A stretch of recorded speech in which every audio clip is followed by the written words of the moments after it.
നമസ്കാരം. ബഹിരാകാശ ദൗത്യങ്ങളുടെ ഭാഗമായി ഇതിനോടകം തന്നെ അനേകായിരം അവശിഷ്ടങ്ങൾ ബഹിരാകാശത്ത് സൃഷ്ടിക്കപ്പെട്ടിട്ടുണ്ട്.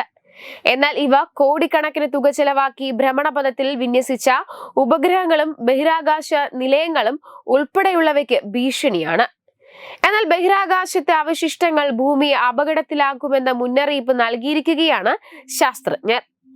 സർവകലാശാലയിലെ പ്രൊഫസറായ വിഷ്ണു റെഡ്ഡിയാണ് മുന്നറിയിപ്പുമായി എത്തിയിരിക്കുന്നത്. ഭൂമിയുടെ ഭ്രമണപഥത്തിൽ നിലനിൽക്കുന്ന ബഹിരാകാശ അവശിഷ്ടങ്ങളെ കുറിച്ചാണ് അദ്ദേഹത്തിന്റെ മുന്നറിയിപ്പ്.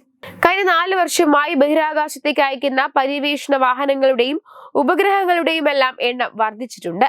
തുടർച്ചയായി ബഹിരാകാശത്തേക്ക് നടത്തുന്ന വിക്ഷേപണങ്ങളിൽ ഭയപ്പെട്ടിരുന്നു. ഈ ഭയം ഇപ്പോൾ ഒരു യാഥാർത്ഥ്യമാകുകയാണ്. ഇന്ന് ഭൂരിഭാഗം ടെലികമ്മ്യൂണിക്കേഷൻ ഉപഗ്രഹങ്ങളും പ്രവർത്തിക്കുന്നത് ഭൂമിയിൽ നിന്ന് 35,000 കിലോമീറ്റർ അകലെയുള്ള ബഹിരാകാശ അവശിഷ്ടങ്ങൾക്കിടെയാണ്. ഇതാണ് വലിയ ഭീഷണി ഉയർത്തുന്നത്. ഈ പ്രദേശത്ത് അവശിഷ്ടങ്ങൾ തിങ്ങി നിറഞ്ഞിരിക്കുന്നു. കെസ്ലർ സിൻഡ്രോം എന്ന ഈ അവസ്ഥയെ എങ്ങനെ പ്രതിരോധിക്കണമെന്നത് ശാസ്ത്രലോകത്തിന് ഇപ്പോഴും ഉത്തരം കിട്ടാത്ത ചോദ്യമാണ്. ഭ്രമണപഥത്തിൽ കൂടിയിടയ്ക്ക് കാരണം ആകുന്ന അവസ്ഥയാണ് നിലനിൽക്കുന്നത്.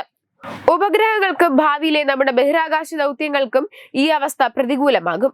1978 ക്ലസ്റ്റർ ഡിൻഡ്രോമിനെ കുറിച്ച് നാസയിലെ ബഹിരാകാശ ശാസ്ത്രജ്ഞനായ ഡൊണാൾഡ് ക്ലെസറാണ് പുറം ലോകത്തെ അറിയിച്ചത്. ഭാവിയിൽ ബഹിരാകാശ അവശിഷ്ടങ്ങളുടെ അളവിൽ വലിയ വർധനവ് ഉണ്ടായേക്കുമെന്ന് അദ്ദേഹം തന്നെ പറഞ്ഞിരുന്നു. ഈ നില തുടർന്നാൽ ഭാവിയിൽ ബഹിരാകാശ ദൗത്യങ്ങളിൽ നിന്നും ലോകം പിന്മാറേണ്ടി വരും. ഇത് രാജ്യങ്ങളെ പല മേഖലകളിലും പിന്നോട്ട് അടയ്ക്കുമെന്നും വിഷ്ണു റെഡ്ഡി വ്യക്തമാക്കി. അതേസമയം ബഹിരാകാശത്ത് കുമിഞ്ഞുകൂടിയിരിക്കുന്ന അവശിഷ്ടങ്ങളെ കൈകാര്യം ചെയ്യുന്നതിന് സ്വകാര്യ കമ്പനികളും വലിയ രീതിയിൽ നിക്ഷേപം നടത്തുന്നുണ്ട്. അടുത്ത കാലത്തായി സ്പേസ് എക്സിന്റെ സ്റ്റാർലിങ്ക് ഉൾപ്പെടെയുള്ള സ്വകാര്യ കമ്പനികൾ കൂടി ഈ രംഗത്തേക്ക് കടന്നു വന്നതോടെ ബഹിരാകാശ വസ്തുക്കൾ സൃഷ്ടിക്കുന്ന ഭീഷണിയും വർദ്ധിച്ചു വരികയാണ്. ആയിരക്കണക്കിന് ഉപഗ്രഹങ്ങളാണ് സ്റ്റാർലിങ്ക് മാത്രം ഇതുവരെ വിക്ഷേപിച്ചിട്ടുള്ളത്. വെബ് ഡെസ്ക് തത്തുമൈ TV.